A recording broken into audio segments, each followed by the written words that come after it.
All right, welcome back. Today, we're diving into one of the absolute game-changing moments in all of literature. This is the chapter in Great Expectations where everything, and I mean everything, changes for Pip. It's really just a masterclass in how a single conversation can completely flip a person's destiny. I mean, really think about that for a second. What if your whole future, your job, where you live, how much money you have, was totally rewritten in one, totally out of the blue conversation? Because, well, that's exactly what is about to happen to our guy, Pip. So let's set the scene, shall we? We're about 4 years into Pip's apprenticeship with his brother-in-law, the wonderful Joe. Life is, predictable. It's familiar, maybe even a little bit boring. And we find everyone at the local pub, the Three Jolly Bargemen. And what's the entertainment for the evening? Oh, it's Mr. Wopsle, of course, being his usual over-the-top self. He's reading a newspaper story about a murder trial, like he's performing Shakespeare. It's such classic small-town stuff, you know? But this cozy, kind of morbid scene is about to get a serious interruption. Because suddenly, a stranger speaks up. And this is not just any stranger. This is Mr. Jaggers, a big-shot lawyer from London. And the second he opens his mouth, he just owns the entire room. He completely shuts down Mr. Wopsle's little performance with this cold, hard blast of legal logic. The fun's over. The whole mood just shifts. You can tell this guy means business. Yeah, Jaggers is not here for a pint. He asks for a private word with Pip and Joe. And Pip is thinking, wait a minute, I've seen this guy before at Miss Havisham's house. Which, of course, just makes everything even more mysterious. So they follow him, totally confused, into what is about to be the conversation of their lives. And here it is. The bombshell. Jaggers just lays it all out. Some secret, anonymous benefactor has given Pip great expectations. He's going to inherit a huge fortune and be brought up as a gentleman. Just like that. His life as a blacksmith, over. And Pip, as you can imagine, is completely blown away. But there's this one weird condition attached to all this money. He has to always be known as Pip. Now, in the moment, Pip is way too excited to really think about it, but for us, reading along, this is a huge clue. His benefactor wants him to become this fancy gentleman, but they also want him to never forget where he came from, a lesson Pip is going to have a really hard time with. And this next part just perfectly shows the clash between two completely different worlds. To Jaggers, this is all just business, a transaction. He even offers money to compensate Joe for losing his apprentice. But Joe is horrified by that. To him, Pip isn't some worker. He's his boy. He's family. And you can't put a price tag on love. It's such a beautiful moment that shows you Joe's pure heart, especially compared to the cold, money-driven world Pip's about to step into. So, the deal is struck. Pip's life is officially changed on the outside, but what's really fascinating about this chapter is how unbelievably fast he changes on the inside. You see, when he tells Joe and Biddy the news, of course they congratulate him, but they're also sad. And check out Pip's reaction. He resents it. He instantly thinks their sadness is just jealousy, that his good luck is making them feel bad. And just like that, you can see the snobbery, the self-importance already starting to creep in. Now, I want you to think back a minute. Remember those words from Estella that have been haunting Pip for years? The insult that made him want to be a gentleman in the first place? Yep, that's it. Coarse and common. Those two words just cut him to the bone. They pretty much defined all of his shame and all of his ambition. And now, get this. Later in the chapter, talking about whether his old friends from the village should see him in his new fancy clothes, Pip himself says it would be such a coarse and common business. The exact words that were used to hurt him, he now uses to look down on the people he grew up with. He's become the thing he hated. The change into a snob is just shockingly fast. So here's the thing. This incredible good fortune, it comes with a really steep price. And it's a price that Pip, in all his excitement, is completely, totally blind to. Let's just break down this tragic misunderstanding, okay? Because what Pip sees is the complete opposite of what's actually happening. He sees their sadness and thinks, oh, they're just jealous. But the reality? They're heartbroken. Joe isn't losing a worker, he's losing the boy he raised like a son. Their sadness comes from love. And Biddy, who's always so perceptive, she sees his new snobby attitude right away and even tries to gently call him on. And this new attitude just poisons everything.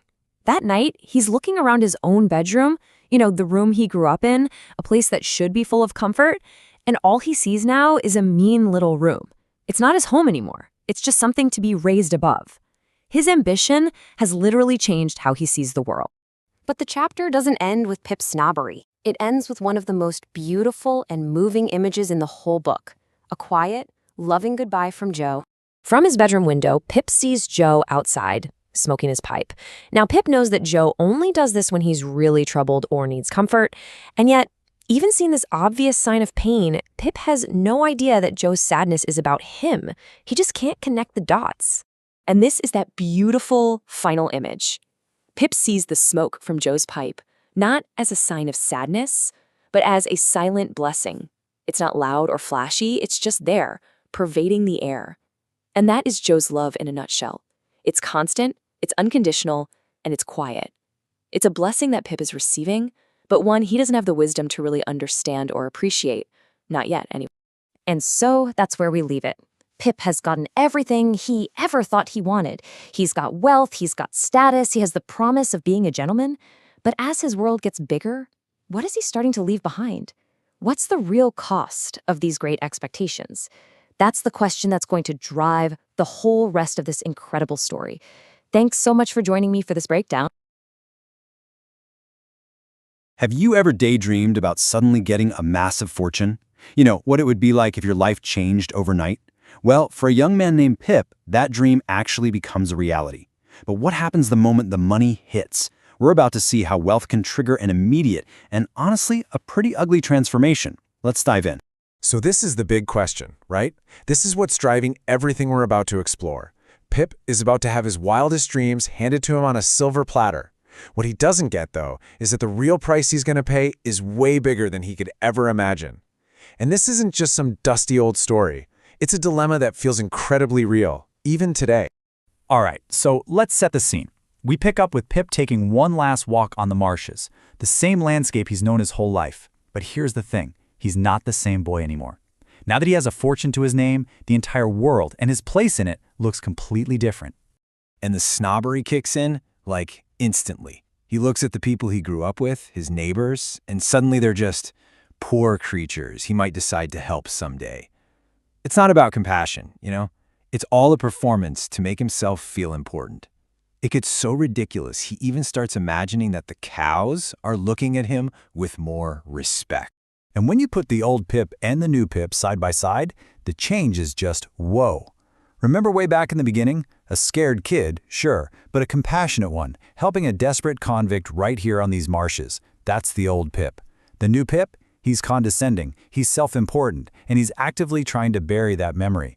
It's like the new money is already trying to erase his old conscience. This part is so telling. His best friend in the world, the guy who's basically been his father, Joe, is just genuinely happy for him. And Pip's reaction? He's disappointed.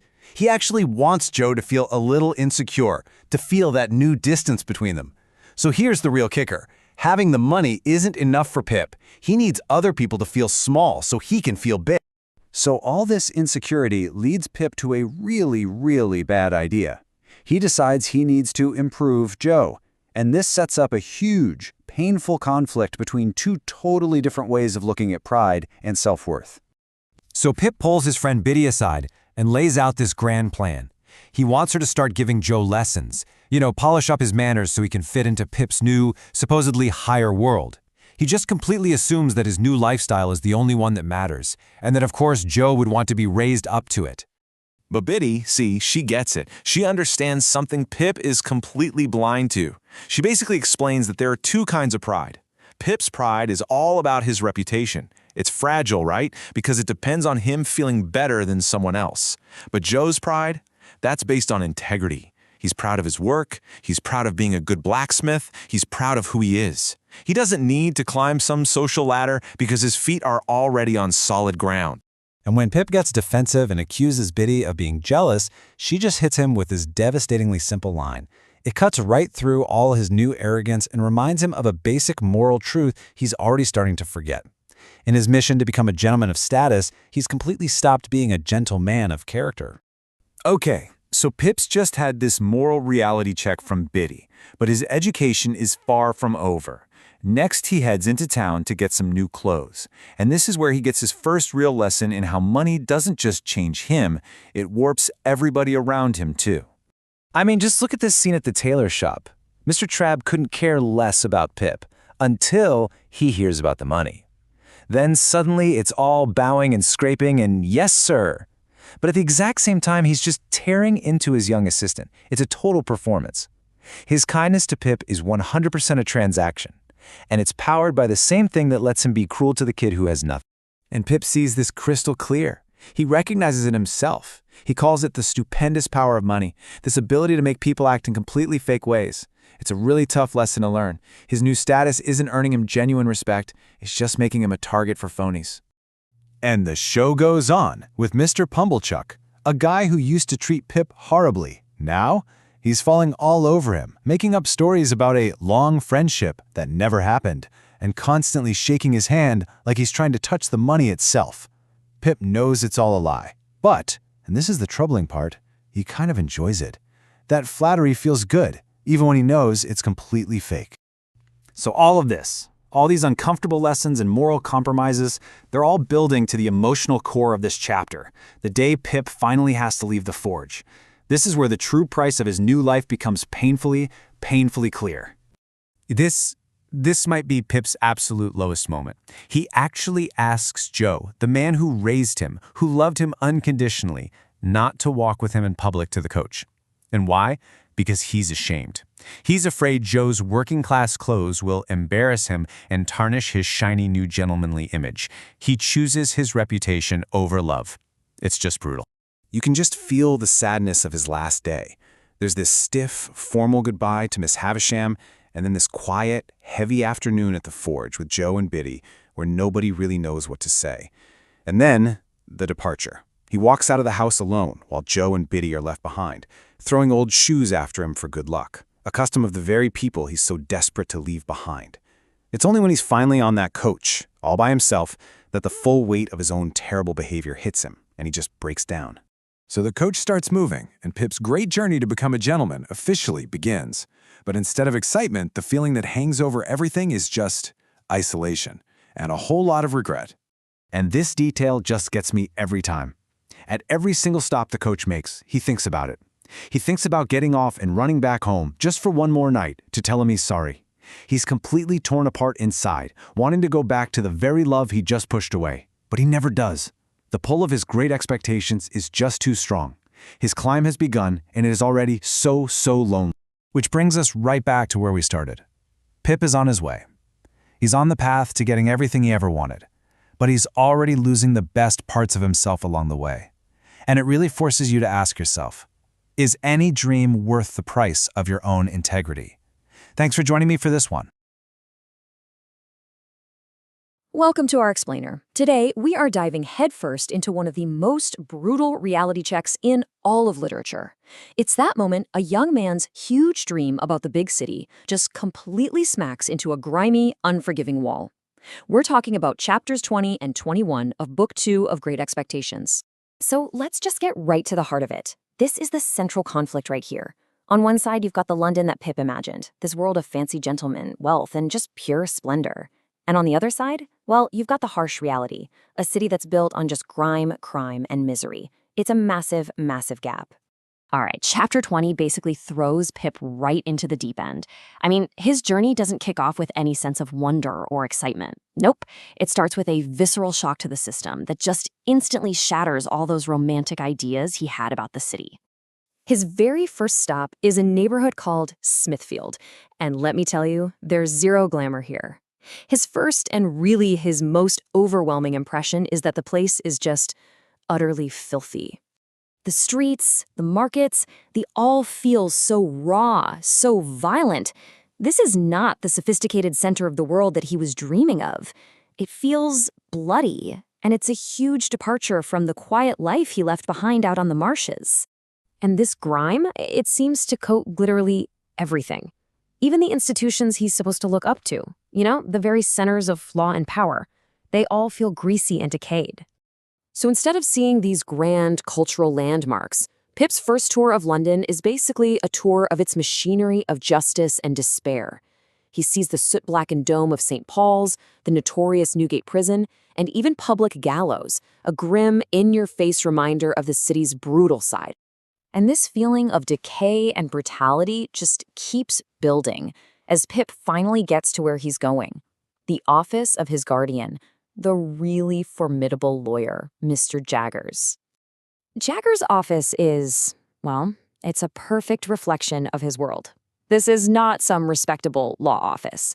It's more like a museum of London's dark side, decorated with weapons and, this is chilling, casts of the swollen faces of clients who were hanged. You know, this one quote tells you everything you need to know about Jaggers. His very first words to Pip aren't welcome or glad to see you. Nope, they're a cynical, almost guaranteed prediction that Pip is going to fail. And we see this cold, transactional nature of his inaction with his clients. He does not want to hear their stories or their feelings. He just confirms they've paid, threatens to drop their case, and then shoos them out the door. It is all business, with absolutely zero humanity. And it's worth noting that this crowd of clients includes a portrayal of a Jewish man that is a really stark reminder of the anti-Semitism that was common in Dickens' time. It's just another layer to the city's ugliness. Okay, so here's the key takeaway from all this. Jaggers, a man who literally profits from misery, he understands a fundamental truth that Pip has no clue about yet. Getting a fortune doesn't automatically make you a better person.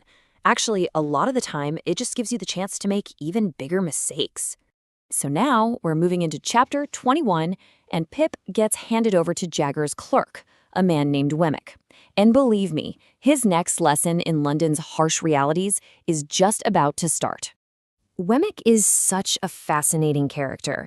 He's described as having these wooden, almost mechanical features, and he wears these rings that are tokens of mourning for dead clients. He's a man who seems to have built a wall around his humanity just so he can survive his job. Now, this is a really interesting clash of worldviews. Pip, who's still pretty naive, he assumes crime is driven by big emotions, like revenge. But Wemmick just bluntly corrects him. He's like, nope, it's about profit. In this world, crime is just another transaction. After that cynical little lesson, Wemmick drops Pip off at his new place, Barnard's Inn.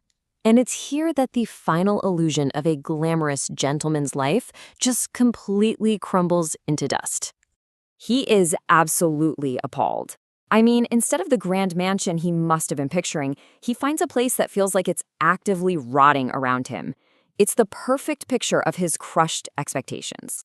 And we're not talking just a bit shabby here. It's grim. It's rotting. It reflects the city's underbelly perfectly. The book describes it as sooty, infested, and just completely dismal. This is the home of a gentleman with great expectations? Really? But it's right here, in this dismal, run-down place, that the story suddenly takes this deeply personal and surprising turn, connecting Pip's new life right back to his old one. He meets his roommate, a young man named Herbert Pocket. And Herbert is the total opposite of his surroundings. He's kind, he's gracious, he's welcoming. He even apologizes for how awful the rooms are and offers Pip some fruit he bought for him. Herbert's situation introduces a theme that is so key for the entire novel. He has this upper-class connection, right? He's related to the wealthy Miss Havisham, but in reality, he's poor. It's a harsh lesson. Having status and having actual money are two very, very different things. So as they're talking, this feeling of familiarity starts nagging at Pip. He just knows he's seen this person before, which leads to the big question just kind of hanging in the air. And then, boom, the reveal. Herbert Pocket is the exact same pale young gentleman that Pip got into a fistfight with in Miss Havisham's garden all those years ago. Suddenly, his strange past is directly connected to his very uncertain future. So, this whirlwind arrival in London leaves us with this final, really powerful thought. Pip got his wish. He's on his way to becoming a gentleman. But the reality is grim, cynical, and literally decaying around him. It forces him, and it forces us, to ask, what happens when your dream comes true, but the reality is nothing like what you imagine? All right, so today we are diving into a huge moment in Pip's journey. He's just landed in London, ready to start his new life as a gentleman, but his very first encounter, it's about to blow the lid off a massive secret from Samti's house. We're going to find out how a strange childhood fight connects to a really dark family tragedy, and it sets the stage for pretty much everything to come. Okay, let's take a trip back in our minds. Back to that weird sunlit garden at Satis house. You remember that bizarre, almost formal fist fight Pip got into with a boy who'd never even seen before? It felt so random, right? Just this confusing little moment.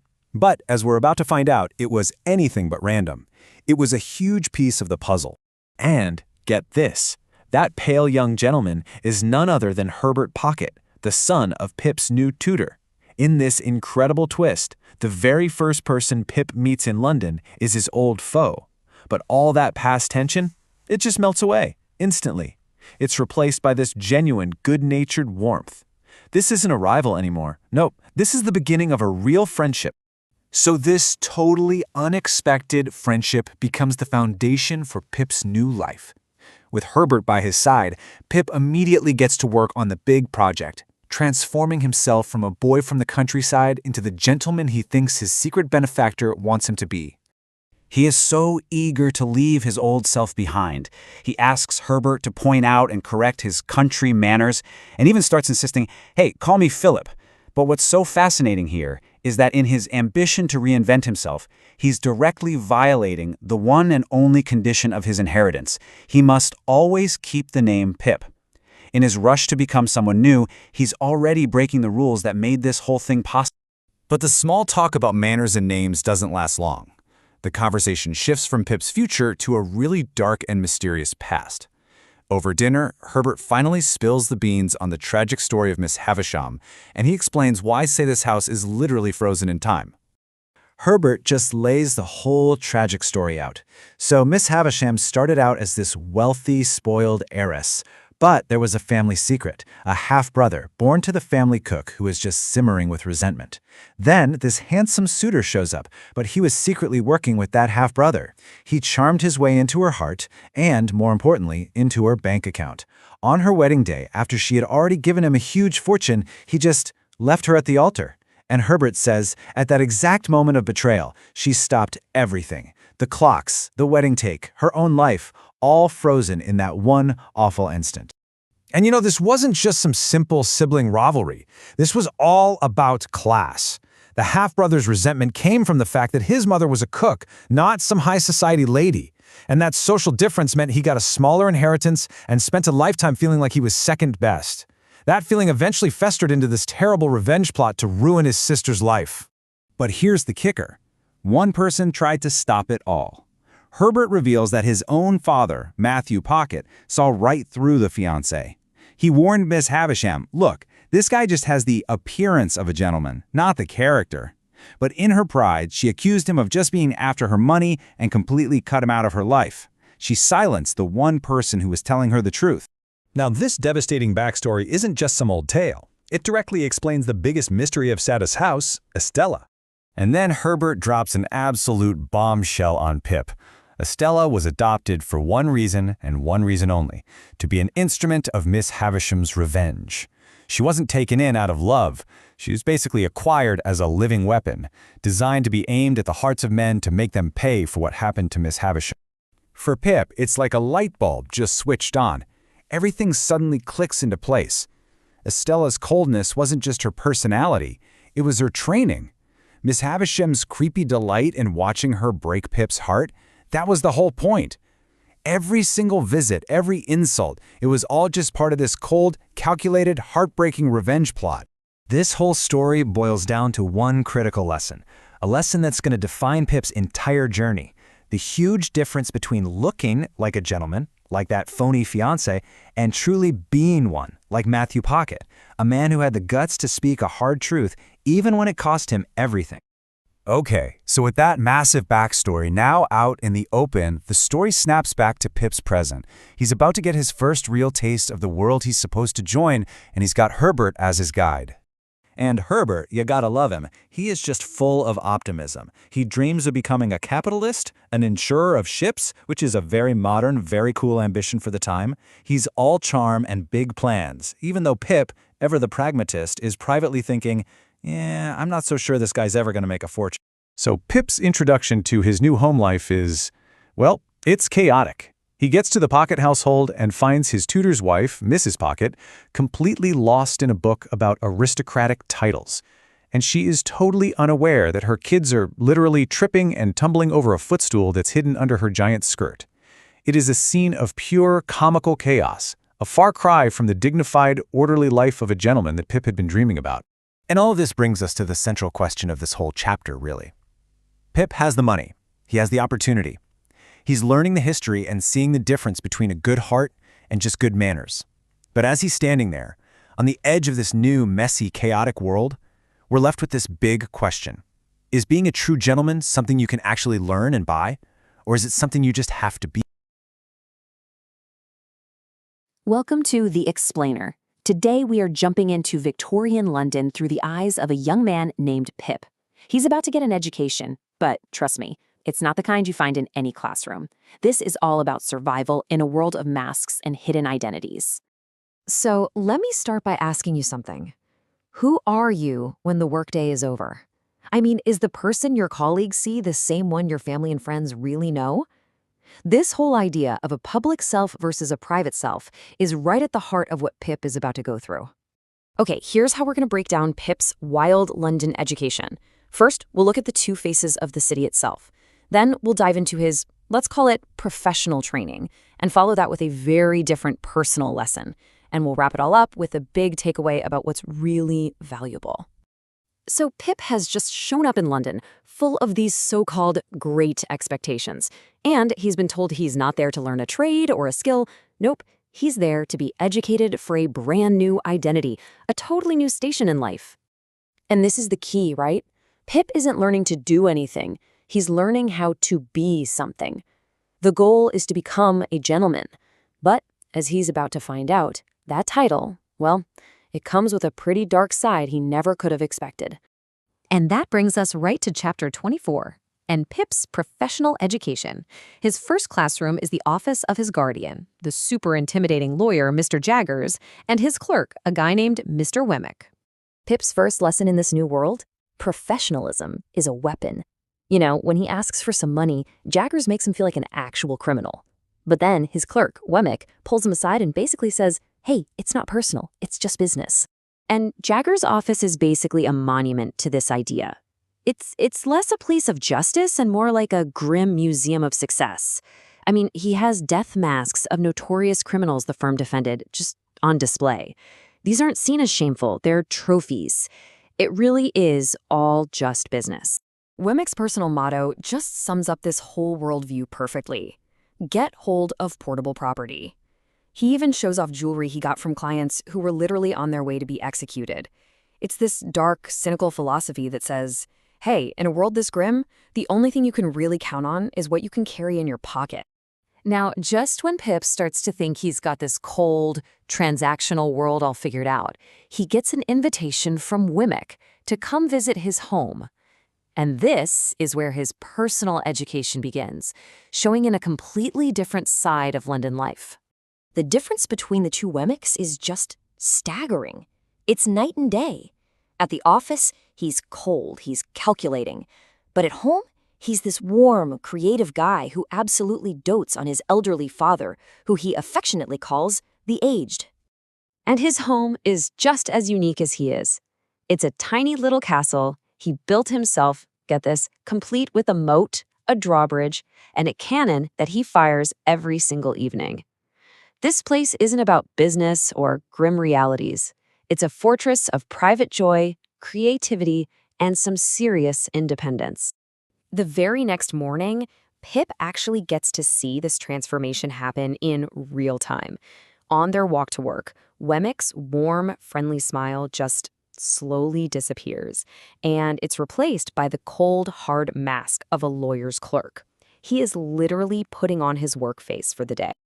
So what's the real lesson Pip is learning from these two totally different experiences? Well, it's definitely not about law or money. It's about the very nature of identity in this new, complicated world he's been thrown into. Pip is learning a really hard lesson. Being a gentleman has absolutely nothing to do with being a good man. His kind friend Herbert is a true gentleman at heart, but the title also belongs to these cruel brutes like Bentley Drummle. The ideal he had in his head, it's a total lie. So what is Pip's real education? It's that in London, your identity is a performance. To survive, you have to play a part. It's not about who you are on the inside, it's all about who you can pretend to be. And this brings us right back to Wemmick's cynical motto, but now it has this new, much deeper meaning. If everyone is performing, if public life is just built on masks and transactions, then what's the truly valuable thing you can actually hold on to? Maybe the real portable property isn't money or jewelry, but that private, authentic self you protect inside your own little castle.